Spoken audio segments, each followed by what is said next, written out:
What were the reasons or the factors for the decision? Was it cumulative or one last thing? I would answer that. I would say it was somewhat cumulative, but I think there's a point in time where our progress stalls a little bit to where we're ready need to transition to a different step, Randy. I think I agree with everything Dr. Hammond just said, and Kevin and I have talked a number of times. I mean, he's done a number of great things. But at this point in time, we need to start moving forward to try to get that to the next level in terms of wins and losses, because that's the next area where we're going to be measured and evaluated. In your view, what are the things Fort Hays, the administration needs to do to get to that point? Well, I think, again, we've had some conversations about some of those things. I think,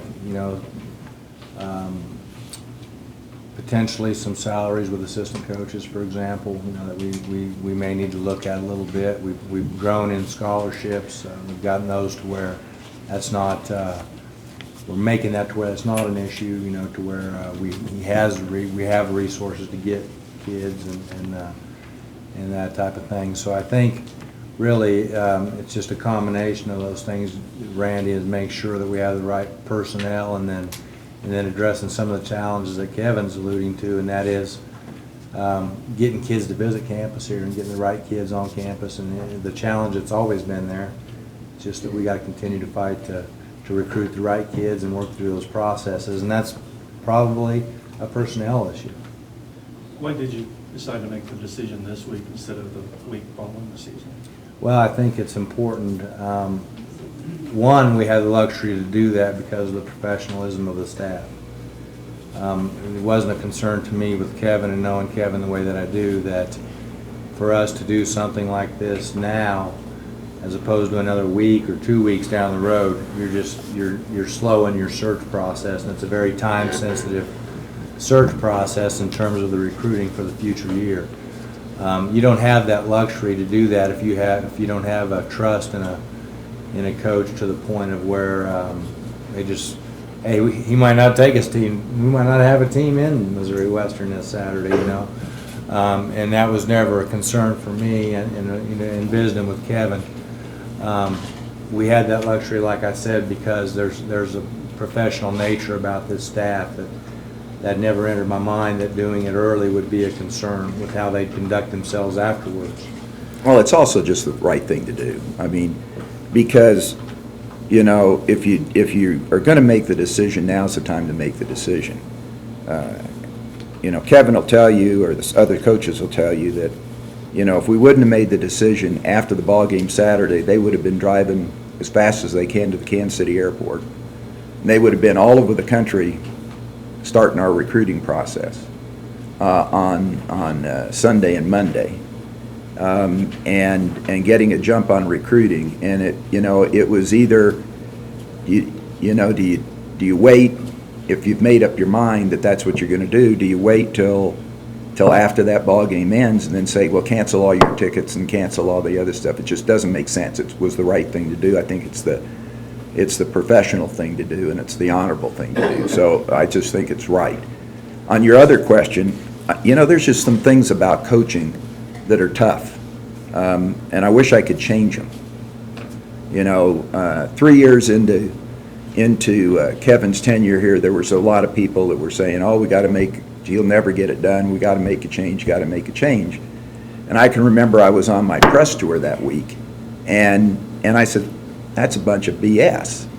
And because we wanted to make sure that we gave him every chance to get the job done. I came off the press tour and went to him and walked on the practice field and told him, you're my man, you're going to be there, and he's still my man. I wish he was still here, because I think he's done a heck of a job here in so many different ways. But the last year we knew we needed defensive help, and Kevin came to me and says, came to us and said, as a university, if we're going to get better, we've got to get better. You remember what our defense problems we had a year ago, and to get a really good defensive coach in here is going to cost more money. So we told him, I said, you need another $20,000 to get a good defensive coach, you've got to go get the defensive coach.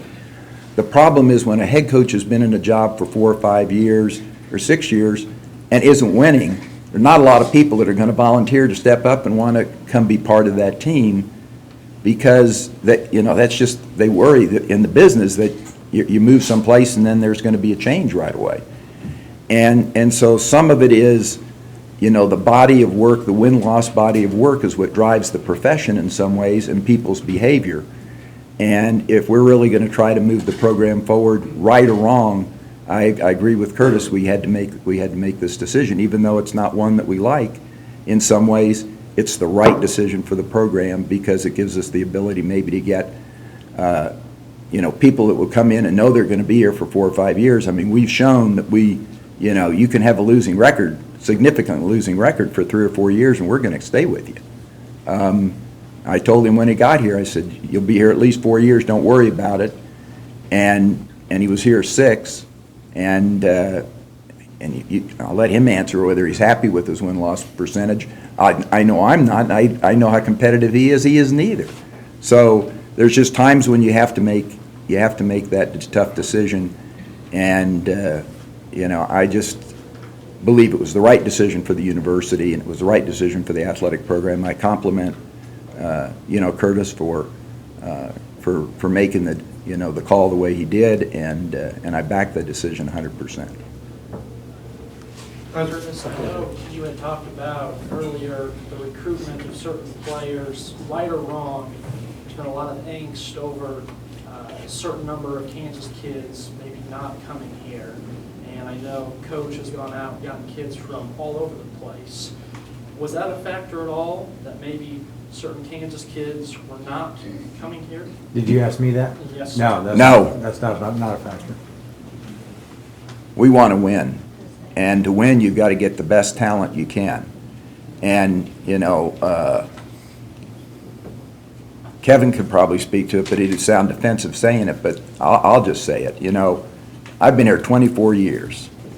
Kansas Activities Association does a lot of wonderful things for kids in the state, but it doesn't prepare people at the highest levels when it comes to competing on the football field or on the basketball court because of the restrictions that it places on the kids. My son Lance, is in Kentucky. He can coach his team 12 months out of the year. He can travel with them in the summer, and they can play summer league ball. None of those things are possible. So you're taking a kid from one environment where they're playing ball 12 months out of the year, and you're putting up a kid where he can only play so many weeks here and so many weeks there, has to be off this kind of period of time. And it's really hard for the Kansas kid to get to the same skill level as some of the out-of-state kids, simply because of the rules of the game. And in football, it's even, I think, even more complicated in some ways. And, and Kevin was being nice when you said, is there something here that, it's hard because the expectation is to recruit local kids all the time.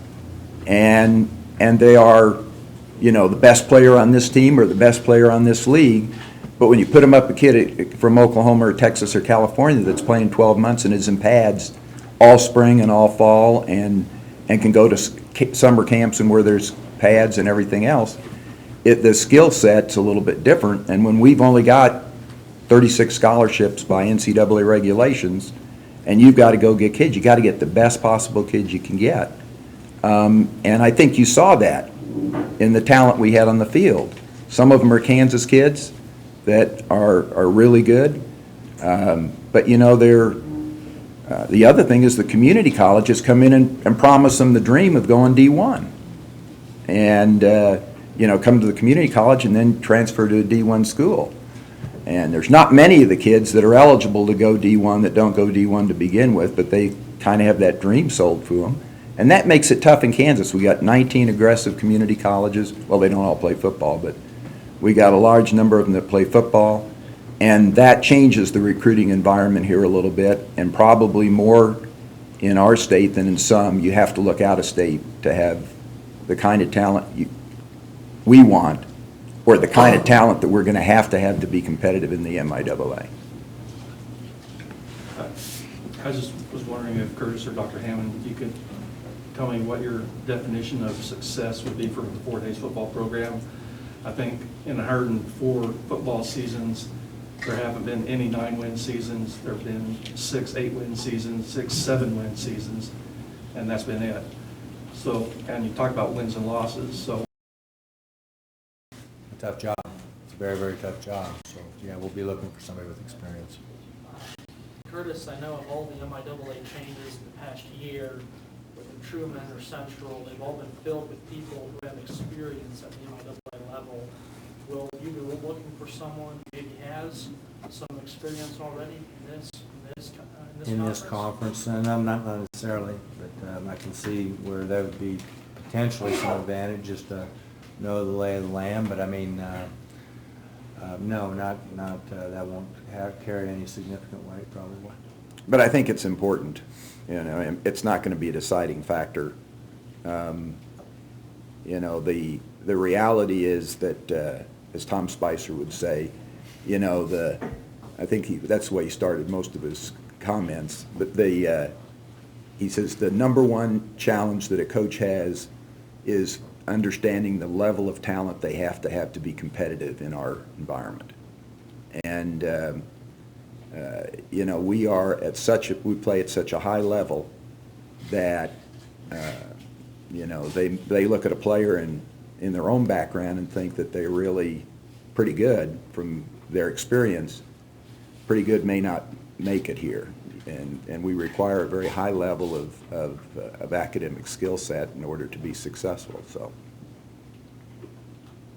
I think that having that understanding would be an advantage to somebody. Curtis, you have a timeline for when the new coach in place? Really shooting towards early to mid-December. There's a December 15 through to January 15 as a transfer signing date, that window of opportunity for mid-year transfers, I think, is important for us to be able to have someone in place prior to that date so that we don't miss out on that opportunity. So The last time that when you first got here and you hired Coach Verdugo, I think you had the final 3 candidates in town for public get-togethers. Any chance of that happening again? I don't know. Haven't thought that far quite yet, Randy. We might do something like that again. It depends on how the timing plays out here and over the holiday here. But yeah, there's a chance that can happen. I'm not sure we'll do that though. You'll be the first to know. Thank you. We're committed to running a search as quickly as we can, but if we find the right person, we're going to move as fast as we can to get that person. Now, you know, we have to interview and things like that. That all doesn't have to be done here either.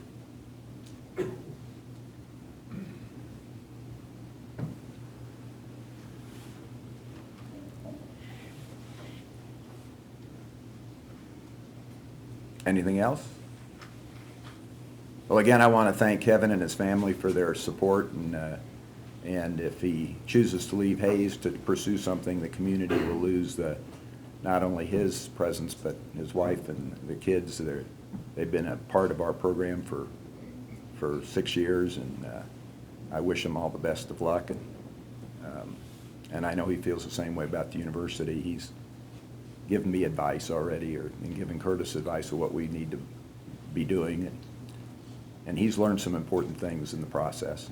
He's shared them with us. So, thank you very much for coming.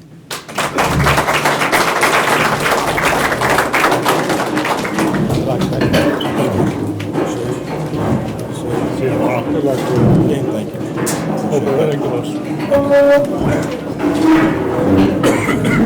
10 o'clock? Kinda. 10 still work for pregame? Yeah, we're not gonna stick around and do the normal 30 minutes. They can, yeah, if you want, I don't care. Hey, Coach, as always, really appreciate it. It's tough. Best of luck to you. Hey, thank you. Good job.